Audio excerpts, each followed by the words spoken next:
Jumbo Scampi. For limited... All for a price that will make you... How the hell am I supposed to pay?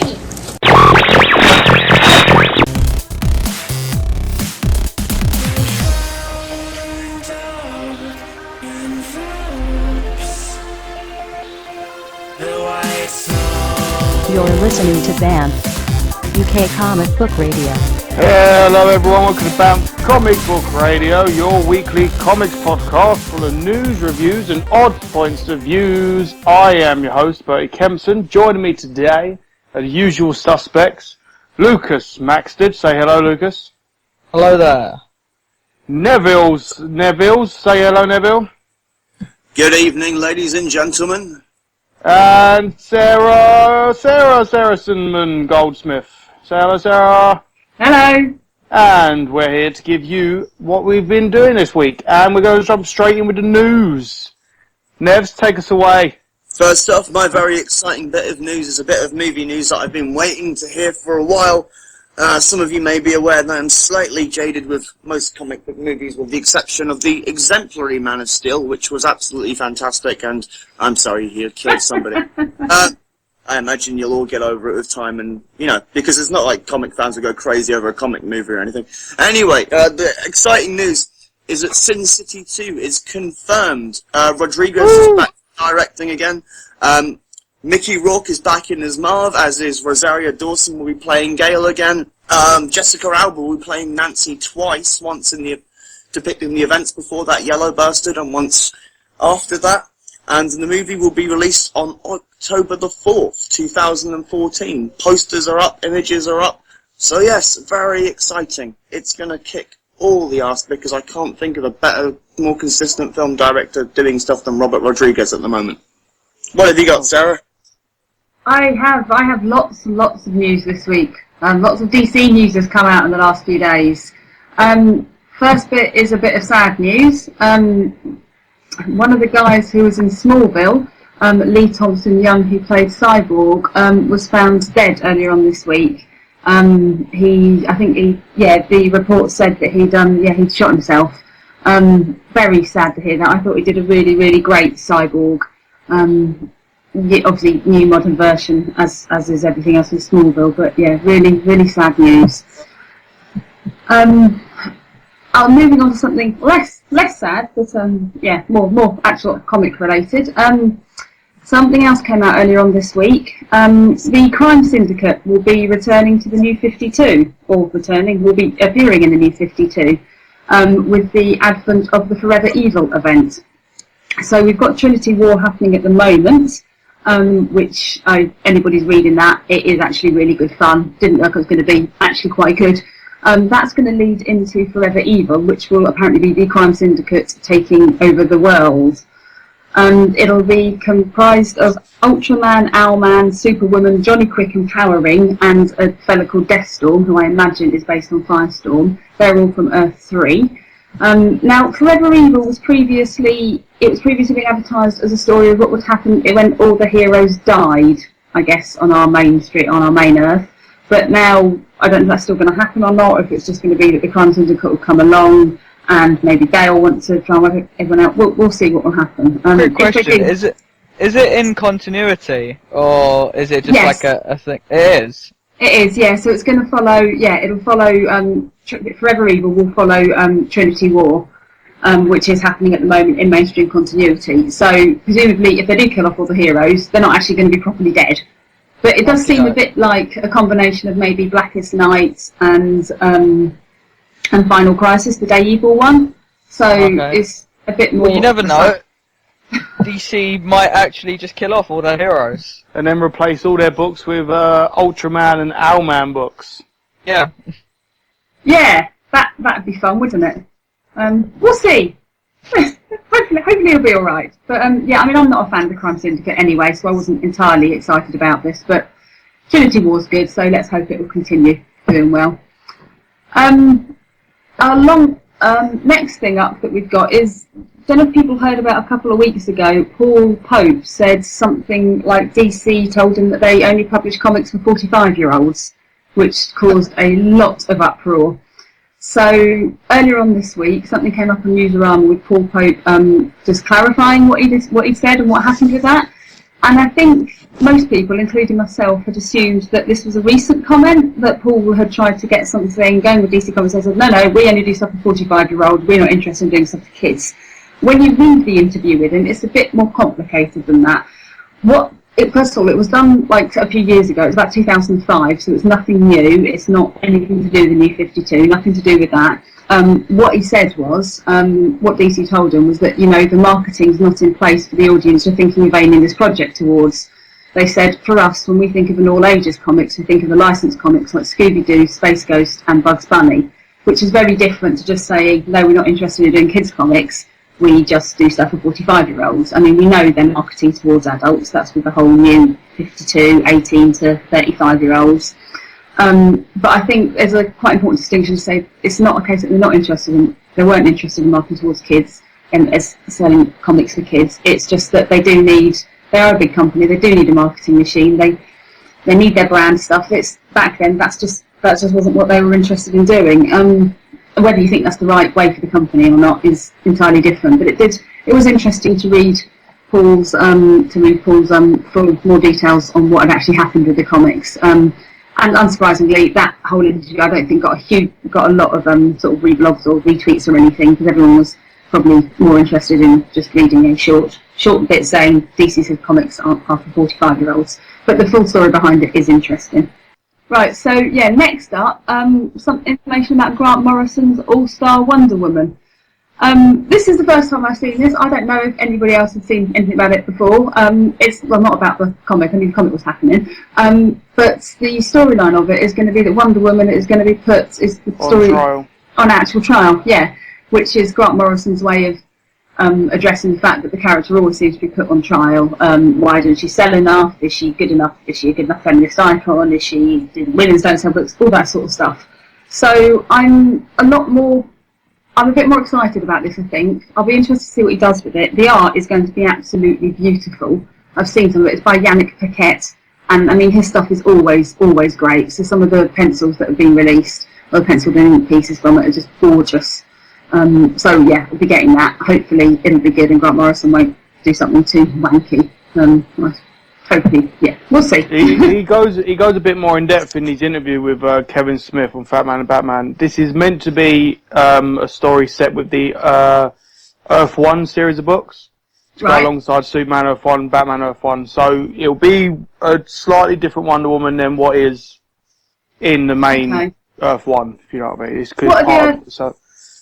Sorry? I haven't read any of the Earth 1 books. Are they any good? The first Superman one's pretty good. Second one, and the Batman one it's a whole new Batman. There's changes in there. I don't want to spoil anything for anyone, but there's changes in there that some might not like, but it's worth reading, I think. Okay, maybe I'll give it a shot. See if it's good or not. I'm assuming this All-Star Wonder Woman isn't going to be anything like All-Star Batman and Robin, so that will be, depending on your point of view, a good thing or a bad thing. I loved All-Star Batman and Robin. I think it's brilliant, but possibly not for the reasons that the writer might have liked it. Anyway, penultimate bit of news from me. Justice League America, spring next year, is going to become Justice League Canada. And it's going to be written by Jeff Lemire. Wow. Oh, well. I don't understand why they're just moving it to Canada. Because America's not big enough for two Justice Leagues, Sarah. She's not big enough. They should move it to France or somewhere instead. How about Mexico? Justice League Mexico, man. Come on. It's just basically Justice League, but with sombreros and ponchos. And booze. Yeah, that'd be good. Yeah, maybe we should start a petition for it. I'd pick it up. Definitely. That's because you are Mexican. Not true, but it's true. But yeah, next bit of news. Okay, my final bit of news in this epic news session. Lobo, well loved, Looks quite popular DC character. Yeah, he's now sexy. He's been made thin, and I'd say he was sexier when he was muscly. By the way, basically, he's gone from looking like a biker to a pop star, which is weird because he's already shown up in the New 52. He showed up in Deathstroke a little while ago when Rob Liefeld was in it. It's not really him though. Oh, well. And this is the real logo coming back to Oh. the imposter logo. Oh, okay. Well, thanks, DC. Yeah. Sexy Let's weird. clear our palate with some movie news, guys. I've got some more movie news involving Guardians of the Galaxy first. The Rocket Raccoon cast role, whatever, has been offered to Bradley Cooper of Hangover fame, Limitless, A-Team, which for some, like myself, I am a little bit disappointed because I was hoping for a South London Cockney gangster Rocket Raccoon. But we aren't getting that, so never mind. Good casting, he's a comedic actor, so it'd be funny. And secondly, there's been a big, massive shitstorm of shit this week when Ben Affleck was cast as Batman / Bruce Wayne for the second Superman film, Man of Steel 2, or whatever it's going to be called. And the internet went mad. People have made petitions and death threats for him not to be Batman anymore. And he's going to be Batman. Have you seen the petition that was sent to President Obama? Oh my god! They sent one to the president. Please make a law saying he can't be him. Was it like a really teary? Would you guys like to hear the petition that was Go sent? for it. Let us go know. on. Do it, Ness. Sent to the President of the United States this weekend in 2013. We petition the Obama administration to make it illegal for Ben Affleck to portray Batman or any superhero on film for the next 200 years. I am asking you, Mr. President, to make it illegal for Benjamin Geza Affleck Bolt, otherwise known as Ben Affleck, or that guy who ruined Daredevil, to act in or be a part in any movie related to superheroes.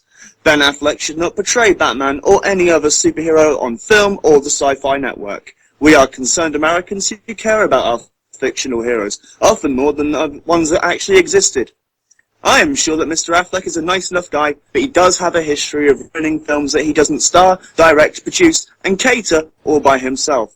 Batman is at least an American.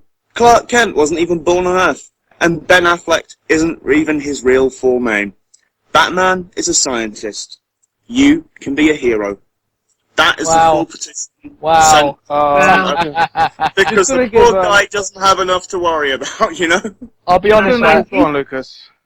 I thought I was like a bit of a Bat fanboy, right? Okay, but I think that guy wins like a round of applause and also a slap in the face. But this is towards being mental. Yeah, no. I mean, I'll be honest. When I found out that Affleck was going to be Batman, I was all like fire and brimstone, and then I stopped and listened and read some Twitter posts from people, and I was kind of like, he's not a bad actor. He's just been in a few bad movies. It's not, down to him. So I'll wait till I see the film before I go crazy judging him, But, obviously these guys here, as usual, when it's a well-known and loved character, they're up in arms with their pitchforks, sending a letter to the president like he's not got more important things on his plate. Of course he doesn't. No. What could be more important than who plays Batman? There's possible war with Syria and Egypt shooting themselves and stuff. Gotta worry about Batman. Yeah. Jeez.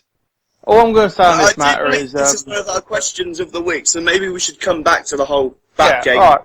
Alright, because we got a bit more. We got some rumour news. I'm just going to finish mine off with these rumour news. 2 bits of rumours. And they're involving casting for also the Superman sequel. Apparently Matt Damon is in talks. It's a rumour, so don't hold us to it, for a character. Possibly Aquaman or Martian Manhunter in the Superman or Justice League films. And also, Bryan Cranston may or may not be in Lex Luthor. Bryan Cranston of Malcolm in the Middle, the dentist from Seinfeld, and that other thing, I can't remember his name. Oh yeah, Breaking Bad, where he also plays a bald genius. So, I hope that one's true anyway, that'd be nice. So look out for those, and we'll keep you updated. And that's my bit of the news. Nebs, you got any more?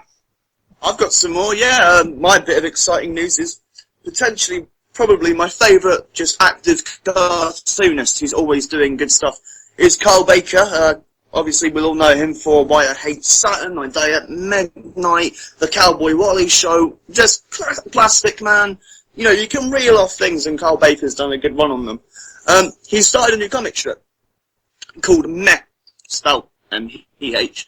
and it's about two fans discussing the various topics that come up in comics culture, and it's very funny and it's very good. The first two strips are up on Cole Baker's blog, and also available via Comics Alliance, who are a great website full of nice people who talk intelligently about comics. So that's well worth checking out.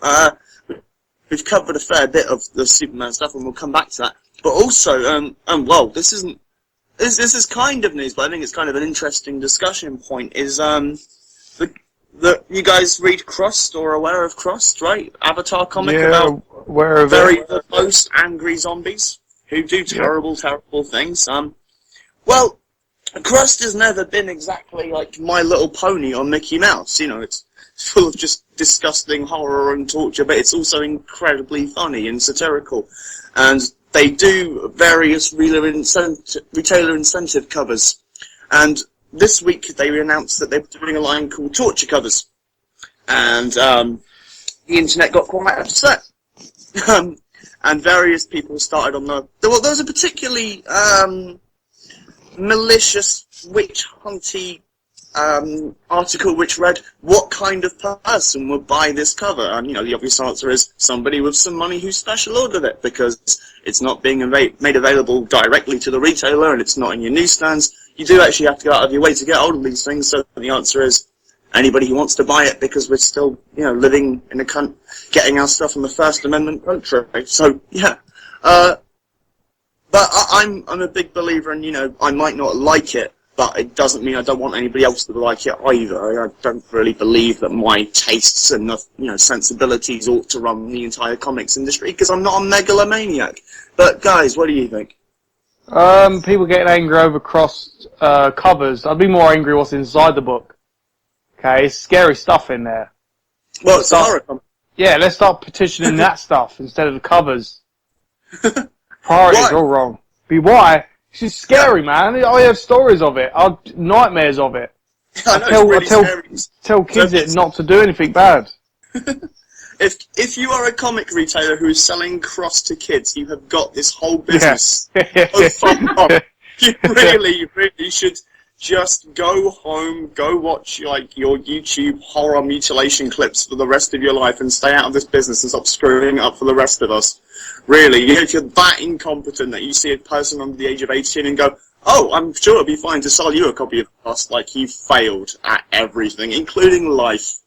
The last bit of news is, it's a bit late under the radar, but I was very excited to see that legendary, super talented, visionary, genuine, actual use of the word visionary, not just people using superlatives, they don't really know what they mean, but genuine genius of the comics industry, Mick McMahon, is back to doing Slonya for 2000 AD. He started with this week's edition, which you should still be able to find in all good retailers everywhere.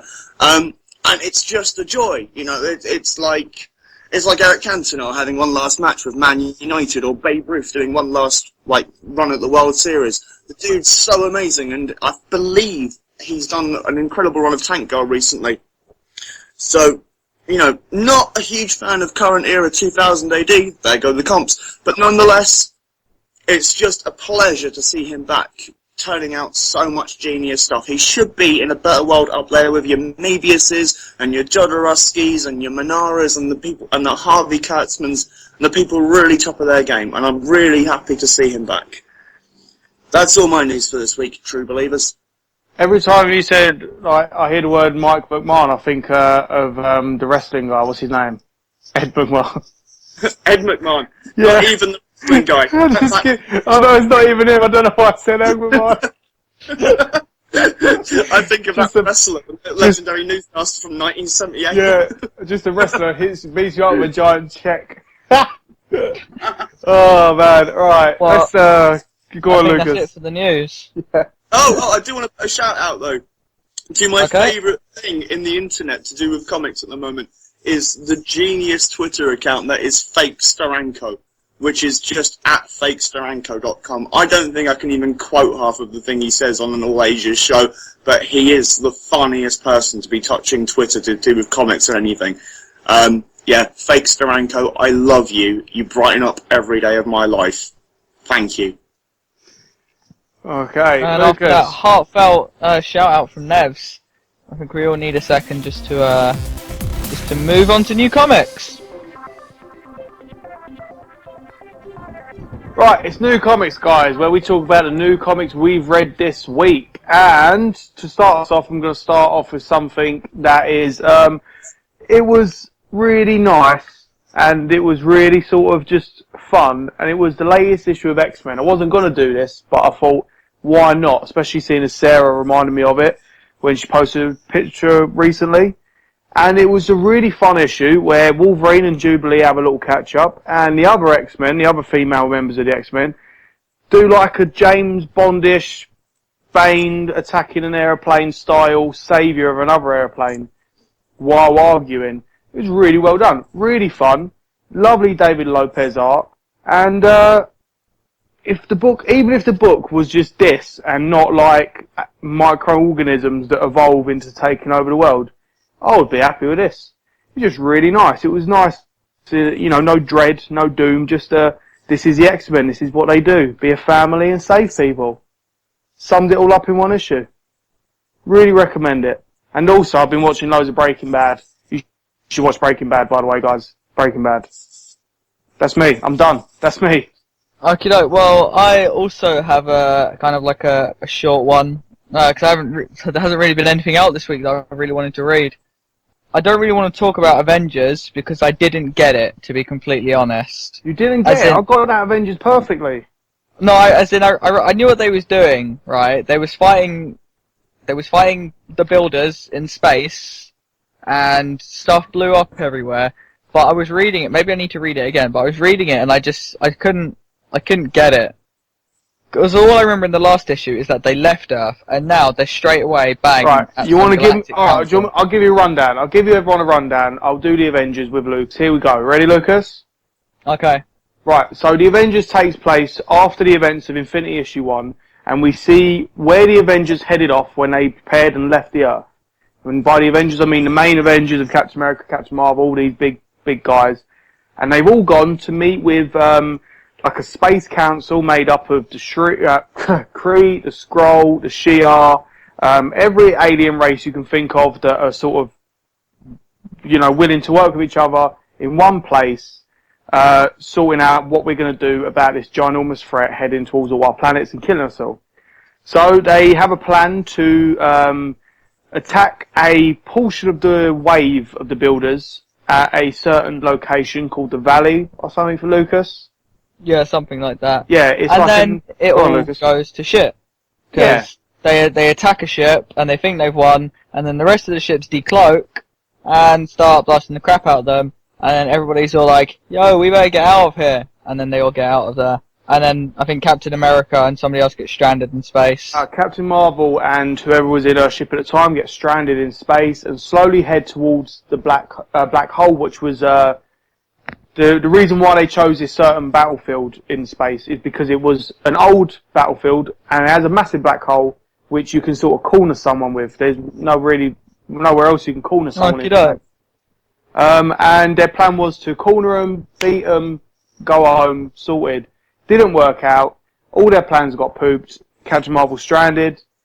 And I actually enjoyed it. For the first time, I actually sort of have a sense of where things are going. And I'm surprised you didn't, Lucas, because I know we've sort of had a shared... like I said, I think maybe I am just incredibly stupid, or maybe I just didn't get it at the time. But when I read it, I was just looking at it, and I was just like, to quote Nevs, I believe, I was just like, Marvel Space Bollocks, and kind of like, just finished reading it. I thought it was really well done. Yeah. Sorry, real quick, for me, it was nice because it's not this is what's happening and then back to Thanos. This is literally like as if Jonathan Hickman is trying to distract us. Do you know what I mean? Yeah. So it's like, here, no, you will look at what the builders are doing. This isn't just about what Thanos is doing on Earth. The builders are big in this as well. Instead of just using the builders as there he is and then Thanos, it's, no, here's two things. This is the Avengers being between a rock and a hard place. I kind of liked it. It's a nice little setup. Oh, okay. Alright. Well, the other thing I've read this week is I finished off catching up with Superior Spider-Man, so I'm like fully up to date. I read Superior Foes of Superior Spider-Man, and I read Superior Spider-Man Team Up. But I'll just go with just Superior Spidey, latest issue. Quick rundown. After destroying, I think, Shadowland? Is it Shadowland? Yeah, Shadowland. Yeah, destroying Shadowland with his army of spider robots and henchmen. Spider-Man, for those of you who don't know, who is actually Doc Ock inside of Peter Parker's body, has effectively basically eliminated like a bunch of organized crime in the city. But unknown to him, there's like a group of like kind of like goblin guys down in the sewers. But you know, that's all later. So Spider-Man has taken down Kingpin, Shadowland, and he's just finishing mopping up kind of like the rest of the city. And so he's tracking down Hobgoblin. He ends up outing Hobgoblin's identity to like all of New York in an attempt to capture him, and ends up severely beating him. Almost, I think he was almost going to like burn his throat so he couldn't talk. But yeah, and then he gets arrested. A bunch of like people who know Peter Parker are beginning to catch on after so long that this might not actually be the Spider-Man that they know. And the Hobgoblin gets recruited into this goblin army as the Goblin Knight, which I think they've got a theme of goblins going on here. As Spider-Man's building his spider army, this Green Goblin guy is building his Goblin army. I'm not sure if it's Norman Osborn Green Goblin or whatever. I mean, I don't know what's happened recently with Norman Osborn. Can anyone quickly fill me in?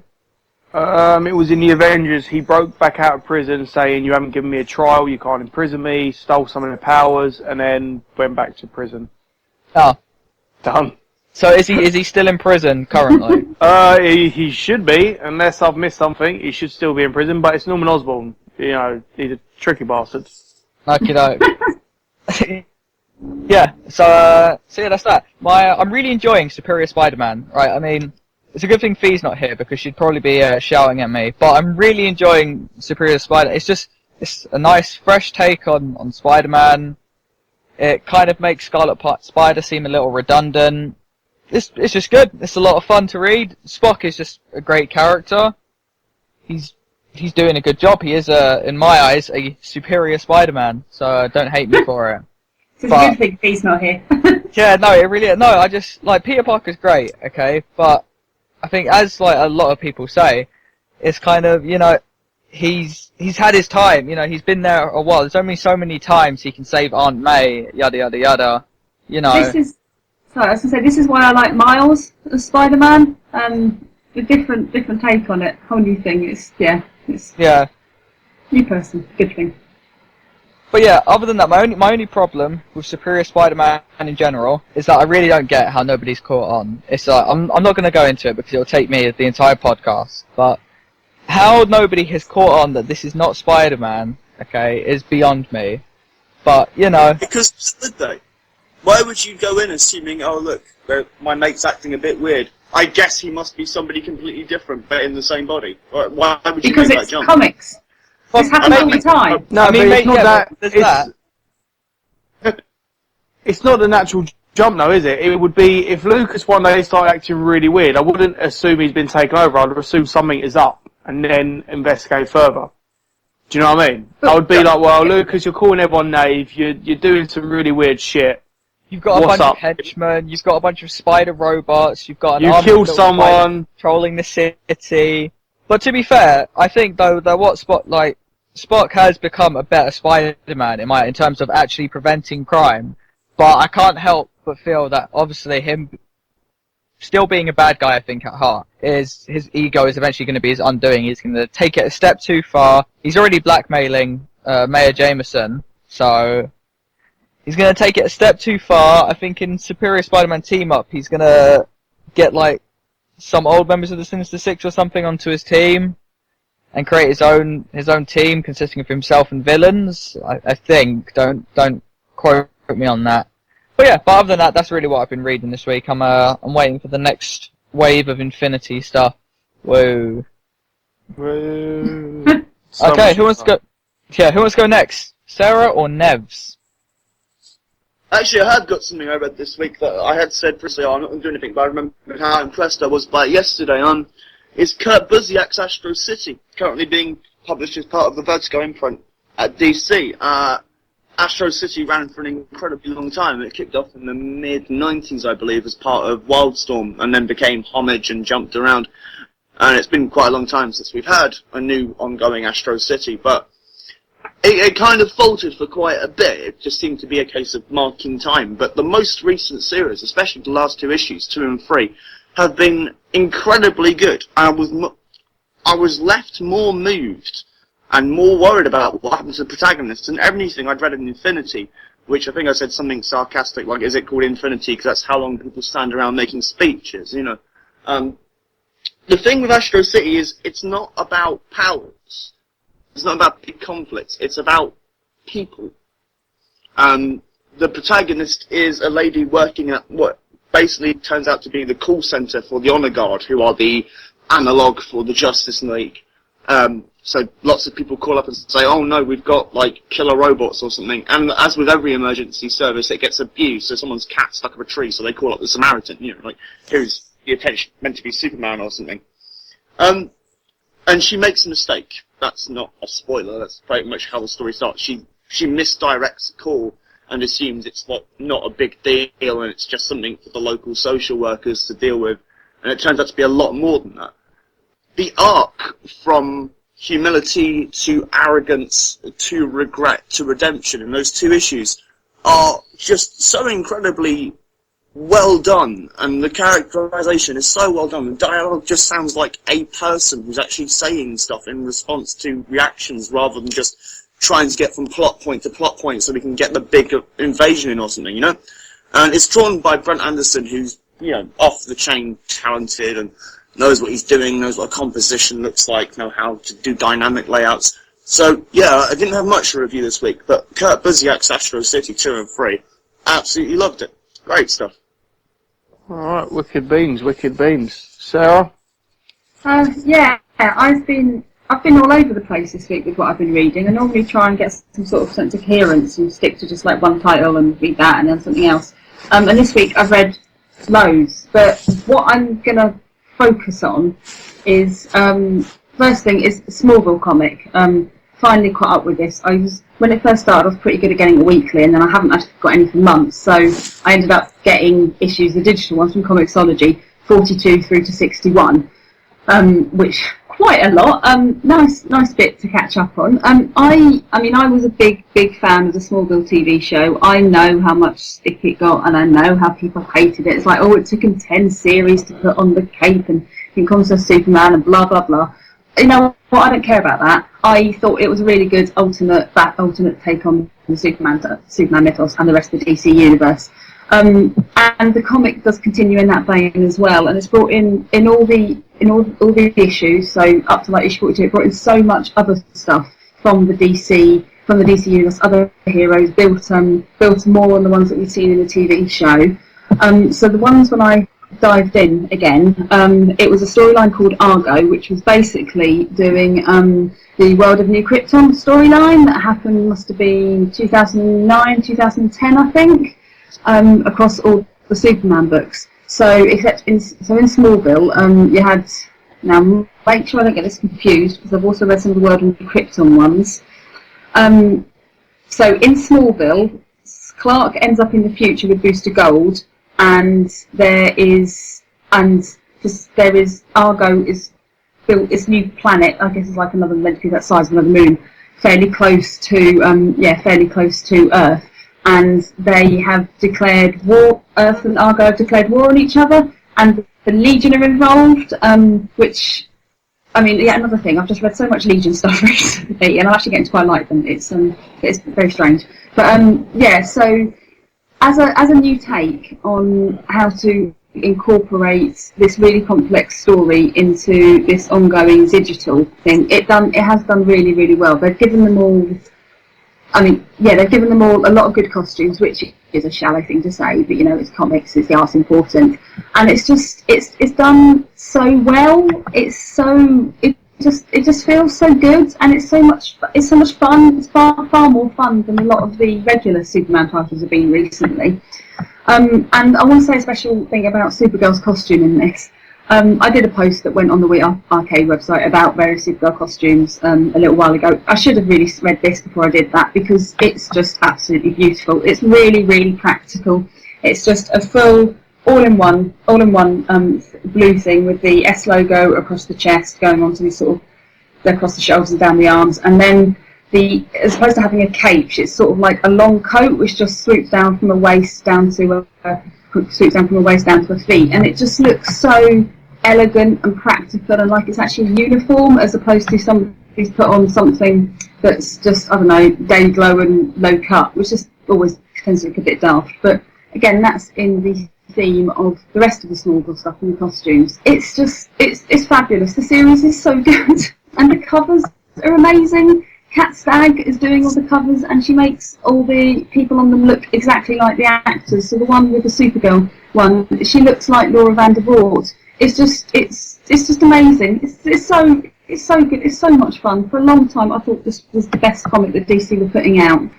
It's really, really worth reading if you want something that is definitely sort of ready for all ages to just dive into. But it's just fun. It doesn't have any of that angst. It's not trying to be edgy or anything. It's just got this whole complex world. It's brilliant. I'm going to keep talking about this because there's still more ones in my whole 20 odd issues that I bought. So the next story arc was called Hollow, which brings in a lot of the traditional Smallville revenge and obsession theories. But mostly I want to comment on that is because Black Canary and Mia turned up again in that, and the art from this is by a guy called Benny Lobdell, I think. Am I making that up? Can't remember. I can find out. Again, it's just absolutely just beautiful. Really, really, really beautiful. And then the next one is the next story arc is called Olympus, where Wonder Woman gets introduced into it. And the guy who does the art to this is George Jimenez. And as he starts the first issue, it's a flashback to 20 years ago on Paradise Island with a little Diana, who I guess is about 7 or 8, and Steve Trevor gets washed up from, I think he's out sailing with his parents and they died, and he just turns up on the beach, and Diana finds him and declares that he will now be her secret boy. And I think from the flashbacks told from that 20 years and then 15 years ago and then to the present day, is that I think Diana might have just kept him for 5 years or something until he was discovered by the other Amazons. It's comparing to the current Wonder Woman comic, which I will also get to in a bit. It's not getting that dark stuff. It's not getting the horror feel about it. It's something that has been missing, I think, from other Wonder Woman stories. The Diana is an adult. She's just come to America. She's actually on the search for a mum. She's no thing about her coming as a diplomat to talk to man's world about their problems and their issues and trying to solve them. She's just come along. She's trying to find herself as much as anything. She's also trying to find her mother who's gone missing, and possibly Steve as well. And then when she does find him and actually sees him, she turns up in his apartment, and then he's in the shower. And then he dives out the shower with a gun and a towel around his nether regions, going, "Who the hell are you?" And she's like, "Don't you recognise me?" And he has a bit of a shock and then drops the towel. And then the woman that kidnapped you for 5 years and kept you on a secret island. Not kidnapped. They were children. And where else was he going to go? His boat had gone down, and his parents were dead. Make him a new boat. Say, "Go on your own. Go on, mate." Rather than say in your mind, "You're not going anywhere." He did look quite happy about it. Alright, as long as he's happy about it, that's fine. Yeah, it's fine. But it was a really, really, really cute scene with them. The scene as kids and then the scene as adults as well. And it made me actually like Steve and Diana as a couple. I've never ever liked them before. I personally think Diana should be with Batman, but that's... What? Yeah! What? No. Just...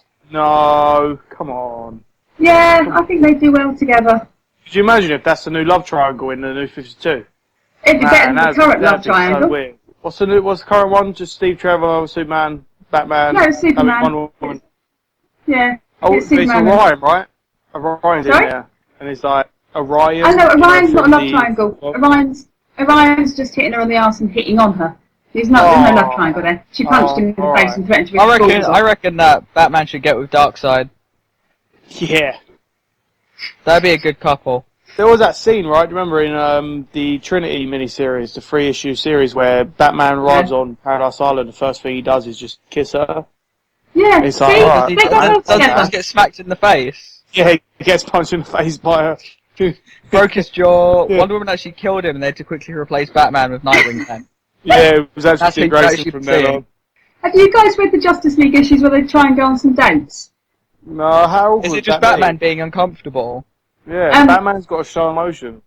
Yeah, they are a bit. He is a bit uncomfortable, of course he is, but it's lovely. It's really nice. They do well. They do each other. I think. Well, they do each other obviously, but I think they complement each other well.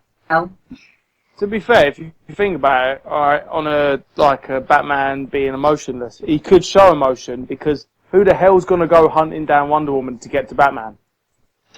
You give up and be like, you're on your own. I'm not even the Joker's crazy enough to do that.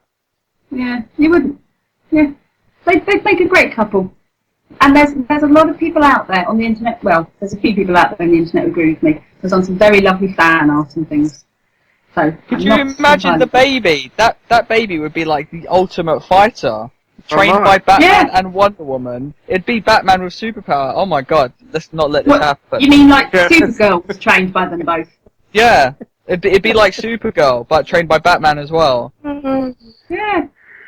No, she was trained by Batman too. She went to, she went trained on the Amazon island and then he helped then my her out idea's been taken and what I just said is completely irrelevant. Yeah, so but if you do it the bloodline, your dad would be Batman and your granddad would be Zeus. Oh yeah. No, no. This. Yeah. The old Diana wasn't the daughter of Zeus. We're not doing the clay lady. Right, the clay lady disappeared. I can't relate to a lady who's made of clay.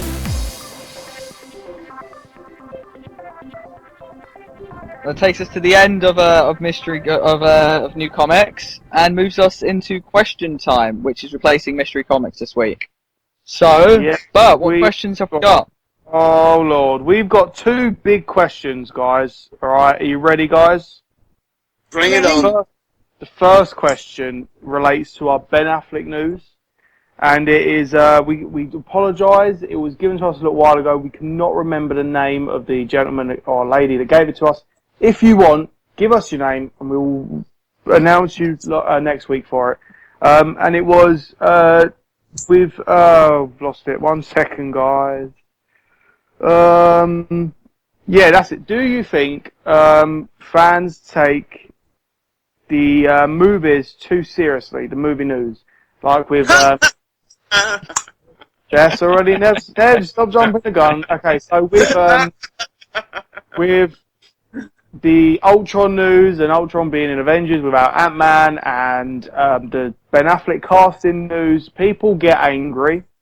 Some may even send certain letters to certain high government officials by the name of the President Barack Obama.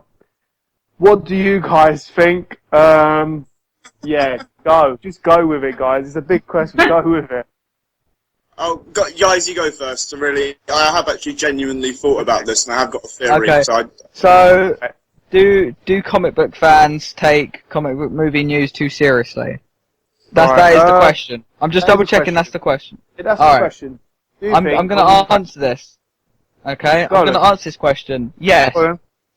Yes, I think they do. I'm not speaking for all of the community, right? Okay, but I do think that a large portion do take this news a bit seriously. Yeah. Especially when they're sending death threats over, the whole kind of, Battfleck thing, Batfleck, whatever we're calling it, to the President of the United States, telling them to put a law in place, it's a bit over the top. I mean, there's getting angry and going, oh, god damn it, I hate you, Ben Affleck. And then there's getting angry and saying, I want you to die. Which is kind of a pretty bad thing. So yes, I do agree. Alright. I agree with you. I think that there is I'm going to say we guys, so I'm going to make the majority of the people that are crazy think I'm one of them. I think we feel a sense of entitlement with these characters in the films and that they should be how we want them to be. But that's not filmmaking, okay? If filmmaking was how everyone wants it to be, we'd probably have the same film every day. But yeah, you've got to there's this mentality of like, we hate it and we haven't even seen it yet. It's 2 years away, this film. The Avengers is 2 years away. Superman, whatever it is going to be called, Man of Steel 2 is going to be 2 years away. No one knows what it's going to be. Ben Affleck isn't a terrible guy. It's not like he's gone on record as saying, I'm going to make him bloody wear pink leather all the time. I'm going to bring back the bat nipples. I'm going to have puns all the time. A bloody... All of that I'd watch happily, by the way. I can imagine some people would watch it, but you know, he's not gone on record saying anything like weird. He cares. He's actually, if anything, gone on record of being known to love these characters. And all the people in charge of these films, they want to make a good film.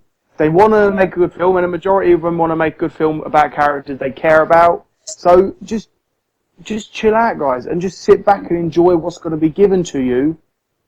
That you can, and if you don't like it, then go back to something you do, or wait, because I'm pretty sure it won't be long until we get a whole new set of Batman films. You know? Yeah. It was less than 10 years ago, Batman Begins happened, and it was relaunched, and now it's being relaunched again, and it will be relaunched again, and you will see it many times in your lifetime, that no matter what you're getting angry about now, will be rectified at one point.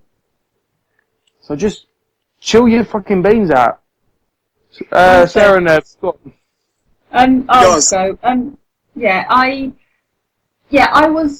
was very, when I saw the news, I mean, I was surprised at the choice. I just thought Ben Affleck was quite left field. And then I saw everybody, Twitter explode over it. And I just thought, yeah, as you said, we haven't even seen anything yet. We haven't even seen any publicity shots. It's just a name. I mean, I'm pretty certain that the guys who do the casting director and that, they will have thought long and hard about who they should make to be Batman. And they're not just going to put someone in just to be a name. They're going to have someone that will fit in with the sort of stories they want to tell, that will fit in with the Man of Steel theme. And if they think if Ben Affleck is going to do it well, then he probably will do it well. But even if he doesn't, let's just wait and see what the fucking thing looks like. And yeah, it's just, I mean, you can't really say that folk haven't taken it too seriously, what with the stupid petition and the death threats and that. I mean, I know I obviously took Man of Steel incredibly seriously, but, you know, at least I waited to see the film and then had a problem with the philosophy behind it, and not just like, you know, this is awful, I want to have everybody involved with it dying. Like, no, yeah, I personally didn't like a lot of it, but I hope other people do. And that's probably the way you should take it, I think, rather than just, I don't know, this fucking sense of arrogance and you know what's best for everything, you know, the industry. It does my nut in. So yes, they need to take it very seriously. You did there, Sarah. You did 2 swear words. That is how angry you are. I got crossed. I've never heard you swear. I'm pretty sure I've never heard you say swear words. That's twice. Have you not? Watch out, angry people. Wow. Right. Yes. Okay. Hello, Internet. Let's talk, shall we? Do comic fans take movies too seriously? Of course they do, for all the reasons that my colleagues have just stated very clearly, so I don't need to reiterate them. But I can explain my weird theory about why I think this happens. I think for a lot of people, and they're probably not aware they're doing it, right? But I think for a lot of people, the whole world of pop culture is essentially their religion, right? And because it's always kicks off with remakes, and people get very, very worried and very upset about remakes. I remember getting into arguments with, like, really good friends about, like, the fact they were remaking The Evil Dead. I was like, why are you taking this so seriously? And then it struck me, right? Because to these people, these are sacred texts, and they can't be altered. And I've been trying to think of, like, the only time that I've seen any kind of comparative, unnecessary outrage, and it keeps coming back. Beyond the whole, like, we saw this shit before when Michael Keaton was cast as Batman back in 1989, or Heath Ledger being cast as a Joker a few years back, and everyone was like, oh my god, they clearly can't do it. It's clearly going to be terrible, and history kept proving them wrong. The only time I've seen anything comparative to this over a movie is Scorsese's Last Temptation of Christ, where everyone went crazy because, you know, it was Scorsese, so it was obviously going to feature, like, murder and the Rolling Stones and, like, cutaways and things that Scorsese does in his movies, and that's obviously what he would do to the story of Christ. And it does strike me that, like, because this is essentially this whole section of humanity that's really into this stuff and does need to know whether, like, Bryan Cranston is going to play Lex Luthor or not right now, and gets very upset when they hear news. Like, it is like a religious fervour. It's the only way I can think to describe it, because otherwise, why would you care? You know, like, why would you care that much? That you actually get to the point where you go, you know what? My reasonable argument today, the thing I must make sure I do before I go to bed, is to send Ben Affleck a death threat for being in a film. It's like, if you sit down and work it out, like, this doesn't make any sense unless you've got that degree of emotional investment that you basically looking at these things like a religious book. So yes, do people take them seriously? Of course they do. We know that. It's like everyone's Twitter feed just went crazy on Thursday night, and we were like, "Whoa, wow, was it really that seriously?" Okay, and you know, I'm not playing favourites. You know, I saw the picture of Lobo, and I was like, "Really? Why would they do that to Lobo? Why would they do that?" I was like, "Oh yeah, because 30 or 40 British guys who used to hang out in the pub in the 90s aren't really the target audience for Lobo." So yeah, we're all a bit like, "Why would you do this?" And like, "Oh, because it's not about us. They're just trying to make the base decision to make the thing sell, and yeah, it doesn't matter what we think." So yeah, that's what I think. I think people have replaced, you know, the power of religion with the power of pop culture, and woe betide anyone who defiles those sacred texts. Actually, just from what you said there, I mean, I do have a theory that superheroes in particular are the sort of myths that we used to have, people used to have like thousands of years ago. If you look at old religions and old stories and mythical heroes and like Gaelic or Celtic literature, they did the stuff that superheroes do now, but we don't, because we're in a sort of scientific age now, people don't have that sort of thing. You've got Christianity, but that's quite separate to, very different to what all the old Celtic or Norse myths, for example, did. And I think people might latch onto that with these superpowered beings that do all this exciting, interesting stuff. And I think, as you say, it might fill a sort of gap in your mind, whether you just enjoy them or whether you really, really, really believe in them. Anyway, throw that out there. Right, if we showed an old ancient Greek guy Clash of the Titans, he would then get on the internet and get really mad about it. Yes. If we pulled Plato forward and went, "Look at this, mate," it'd be like, "You fuckers, this not what happened. Zeus never did this." Don't you bother me with your Plato-based fan fiction. So that philosopher, apparently. Exactly. Alright, I'm going to give, before we move on, universe. Before we move on, we'll quickly give people something to think about. Two things. One, you keep moaning. I think that the movie executives will start just making things to piss you off. I would do it if it was me. I would start messing shit up. I would be like, we're going to get Roseanne to be Wonder Woman. We're going to get Mick Jagger to be Aquaman. And we're just going to mess things up. Right? Watch all of this, Bert. I'd watch it. I'd watch the shit out of the Roseanne movie. No idea. And second of all, stop sending death threats to the man that's going to be Batman. He's going to come and get you. He's Batman. He's Batman. That's not on that list. Alright, should we move on? He's not Batman. He's Ben Affleck. There we go. I just had to do a Bat impression. I like it. Thank you. Go on. Right, let's move on. Right. Second question of the day, the biggest one we've got here. It's a two-parter. It's so big, guys.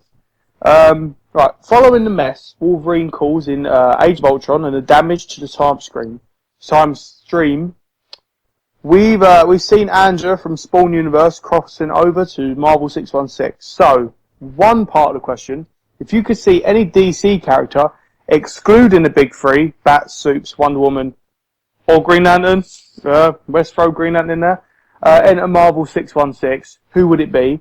And there's a second part. If you could see any Marvel character, excluding the big six, no Spidey, Cap, Iron Man, Hulk, Thor, Wolverine, enter the DC universe, who would it be? So basically it's like a swapsies. Mm-hmm. Yeah, if you could make a trade, or maybe not even a trade, if you could just inject, because you see how they go. I'm going to let you guys kick off this one. I'm going to go, it could be anybody, like a hero or villain, right? Hero or villain, except for the big three for the DC and the big six from Marvel. Okay, well, I'll start. If we do it so that everybody does their Marvel character into DC, and then we can do DC into Marvel. Alright, So I'm gonna go with my Marvel into DC.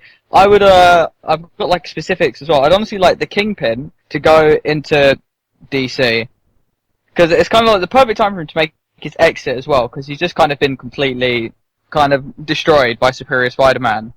So I would like for him to go into Batman's world and bring actual organized crime back into Batman's kind of world, instead of the Joker's gang and Two-Face behind it all and all this. An actual organized crime figurehead, yada yada yada. I would just like that, instead of the Penguin does this and whatnot. I also just like the Kingpin, because he is big. Because he's big. Yep. That's actually a really good answer. All right, I like it. Sarah, you got one in mind? I do. I was having a long think about this because I saw the Marvel one. I was like, who do I know from Marvel? And then I got it. I want Black Panther along with the Wakandan Nation to go across to DC. Because I don't know what he's up to at the moment in the comics.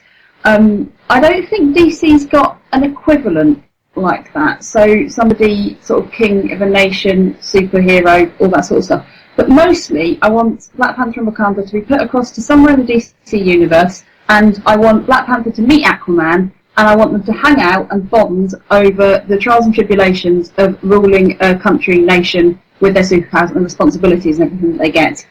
Arthur doesn't really have anyone to do that with at the moment. I mean, he could talk to Diana, Wonder Woman, but she's not ruling, it's her mother, and he doesn't really hang out with Hippolyta that much. But I reckon that Arthur and Black Panther would get on really, really well. I want to see them bonding over some beers about the problems of kingship and how they should, whether people need to, the problems of whether people should vote for them, or whether the fact that because they're king and they're not elected, they've got this responsibility and duty to their citizens. I think that'd be awesome. Although I've just remembered that Black Panther gets through, he's not elected, but he goes through a fight to be the Black Panther. Anyway, you know what I mean. It's funny you should say that, because a little while ago I was talking to Dan about Aquaman and how, people haven't... He's awesome. Yeah, he's awesome, but people haven't, written him too well. And I always said that I would write him like the original intent of Black Panther.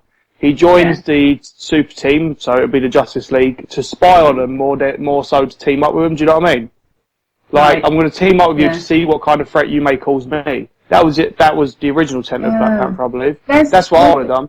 There is that element of that in some of his solo series, where he has been not so much to spy on them, but he is very much set apart from them, because they just don't have the responsibilities that he does. They can just go to their normal life, wherever he has the threats of the world and the rest of Atlantis. And those are my favourite sorts. But you've got to think real quick. Black Panther currently hates Submariner, so he's got a track record of being racist towards fishermen. In that case, I definitely want to see them hang out. As long as it take kindly to racism against fishermen.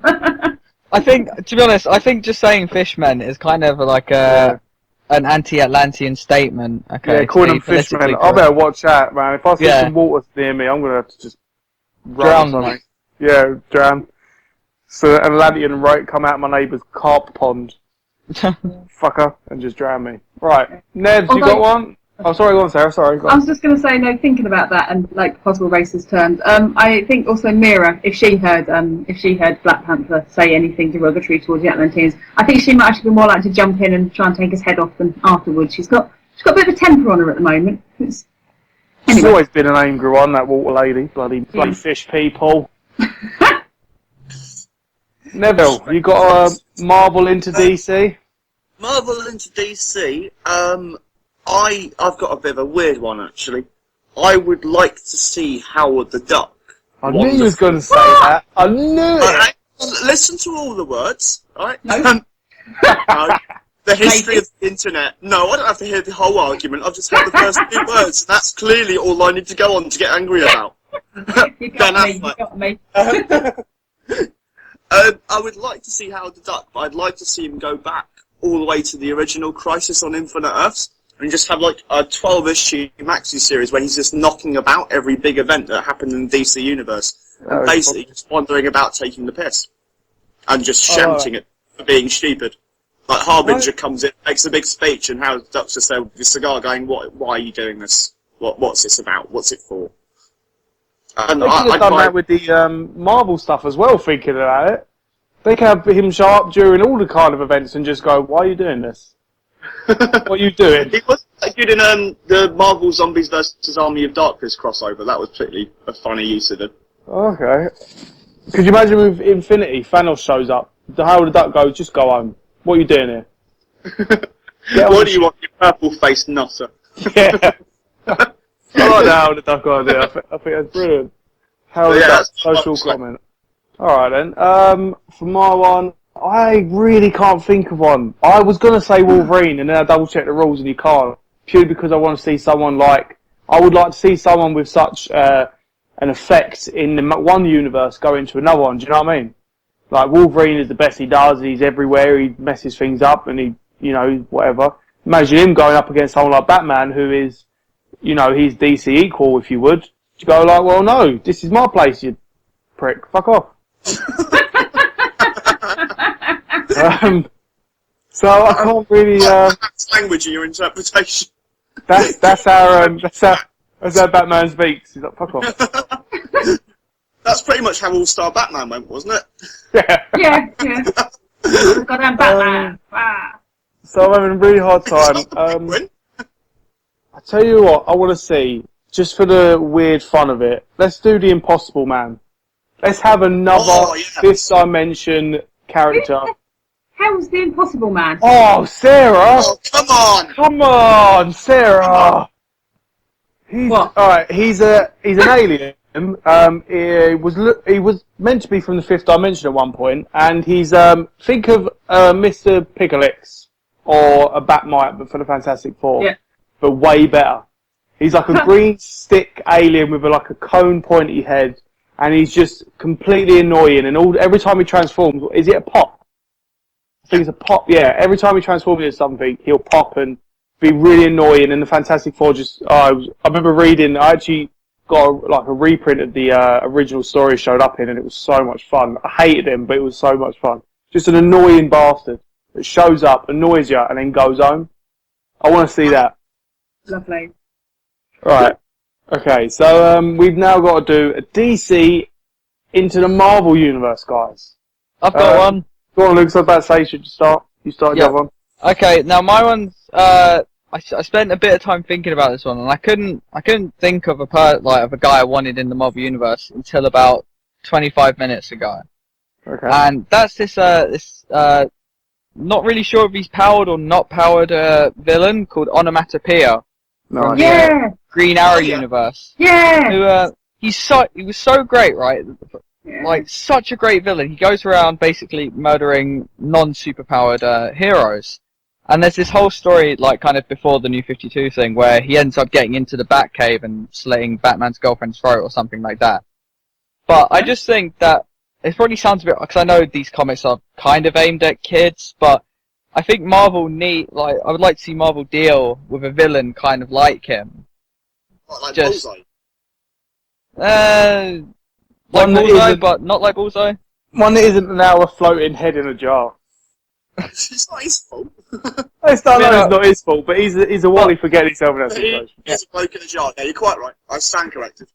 In all honesty, I would just like to see more done with Onomatopoeia, because I read the story, with Green Arrow, where he tries to murder Green Arrow's son and everything, and there's this whole cool fight on a roof.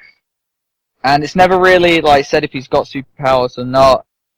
But I do know that he has, he goes home and he has, a perfectly normal wife and family. So he's a psycho, of course. He's Walter White.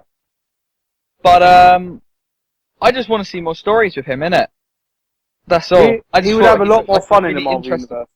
Yeah, I just thought he looked like a really interesting character, and just nothing happened, but hey, that's me. Think about the sound effects that in the Marvel universe that are unique to the Marvel universe.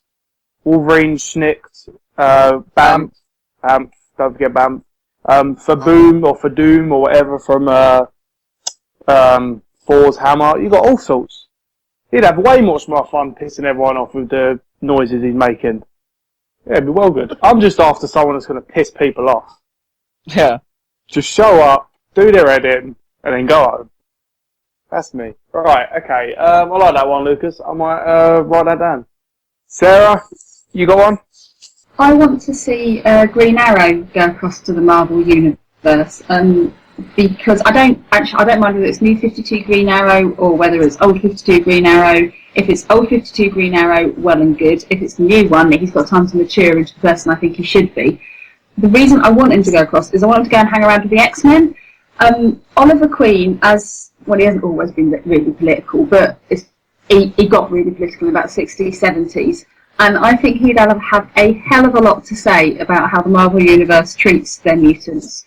But given his somewhat boisterous, stroppy temper and the fact that he always thinks he's right and he's just so arrogant, I think if he was to go across and hang out with the X-Men, I think a lot of them would get really, really pissed off with him. I'd love to see him take on Xavier and how Xavier treats people.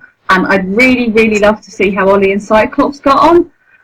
Because I don't think Ollie would take any of Cyclops' miserable, self-indulgent, self-pitying claptrap. And I don't think Cyclops would take... I don't like Cyclops.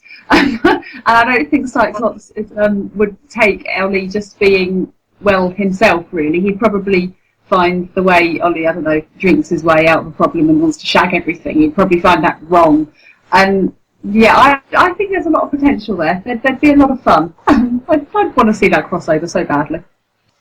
Alright, I like the idea, but I'm going to quickly just say, we got Hawkeye, so it'll have to be old man, Green Arrow, I think. That would work. But Two young archers. It could be young man, and then it could be like in 20 years' time or 10 years' time, Ollie gets that really political, grumpy bastardation. Yeah. It'd work anyway. Alright, I like the idea, I like it. Nevs, you got one? Yeah, I've got one. Again, it's a little bit quirky, which is one of my least favourite words in the English language, but nonetheless, I would like to see, from the DC universe, go over to the Marvel universe, Barbara Gordon when she was Oracle. Yes! I'd like her to be running S.H.I.E.L.D. Oh, No! nice, yeah, Yeah, I like yes, that is good. that. That is really good, that's a really good idea. She'd do a much Nick better job than the Fury 3 people in charge now. Yeah, Well, definitely. Yeah, the most irresponsible man ever. Maria Hill's job, sorry, illiterate moment there, it seems to be just shouting at people and stropping, and, there's no one actually maintaining a database because it gets hacked every 2 minutes. But Oracle, the best character DC ever came up with, for my money, the one who could use all the computers, not the one who keeps on moaning every month in current issues of Batgirl, that Oracle, genuine hero, genuine inspiration to every kind of handicapped person in the world ever. Think she'd have done quite well with Marvel. Don't know. She'd proved that Daisy Johnson isn't needed, who just shows up, and I keep thinking she's Maria Hill, but with arm braces. Right. She'll show up, and I'm like, hang on, oh no, she's got earthquake powers. No, but I like that idea, I really do. Imagine Hydra trying to kick into their network. She's like, fuck off. That's my main thing again, just to fuck off. That's all. As long as they say fuck off, they win. I like it. I really like that idea. Can we make a petition to Obama for this to happen? Well, Can we do this? And my problem with doing anything with Barbara Gordon is I don't want her to get crippled again. Do you know what I mean? Like, poor ass has been through it. I wouldn't want them to do that second time. And go, oh, remember when we undid it? Well, did it again. That'd be a headache. I haven't got one for this. I'm trying to think. I've been trying to think for ages, and the one I can come up with is anything or all of Kirby's Fourth World, because it should be there. It should be in the Marvel universe. Every time someone says Kirby, I don't think DC. I think Marvel is. He made the Marvel universe. He should be there. He should all be there. All of them. Well, there's quite good reasons for not giving the Fourth World to Marvel, but yes, I see what you mean. I know, like, the reason to put it whatever, but I would just love to see them there, over there, Mr. Miracle being Mr. Miracle within, the colourful universe of the Marvel world. Imagine Thanos and Darkseid now. They just sit down and be like, well, you copied me. No, you copied me. No, you clearly copied me. And then they just go, fuck it. I would love to see I've got sunnier chin than you. Oh, no, you haven't. Yeah. The whole, Apocalypse and the other planet whose name I forgot, I can't remember it. All of them. Send them all over. Stop having them prance about with Superman. New Genesis, that's the one. Put them in there. They would be so well. Imagine them, in the Eternals. It makes so much more sense than just aliens in the DC universe. That's my one. Alright, it's good, cool. I approve. Alright, I liked it. And I think that's it. I think with that, it is drawing us to the close of this show. And it ended on a high note there, guys, with nice, fun questions. Everybody was happy. I know. Even with the Ben Affleck storm of internet craziness. Which, once again, isn't such a bad thing. It's not a bad thing. It's not the end of the world, people. It's just a movie. There's still the Adam movies. There's still the Michael Keaton movies. There's still the George Clooney movies. Oh, yeah. Yeah, exactly. If you want bat nipples, it's always going to be there. And you never know, right? It probably will be good, to be completely honest. It will be good. There's and a lot more all going the for hardcore it than fans. Yeah, well, you know what we're gonna say. We're basically gonna say, yeah, it's good, over and over again. But I suppose, like you said, that does bring us to the end of the show. It's a sad moment. Would you like to close us out, Lucas? Yeah, I suppose I will close, because I don't usually do this. So, you have all been listening to BAMF Comic Book Radio. You can follow us on Twitter at Radio BAMF. You can check us out on Facebook. We are BAMF Comic Book Radio. We're also on iTunes. We're also on YouTube. So check that out. Also on Tumblr. Am I missing anything else? WeAreArcade.com. Of course. Don't forget to check us out on WeAreArcade.com, where you can also check out our sister show, Anime UK, as well as loads and loads of different news, reviews, and odd points of views. So this has been BAMF, and we are saying goodbye. Bye. Bye. Bye.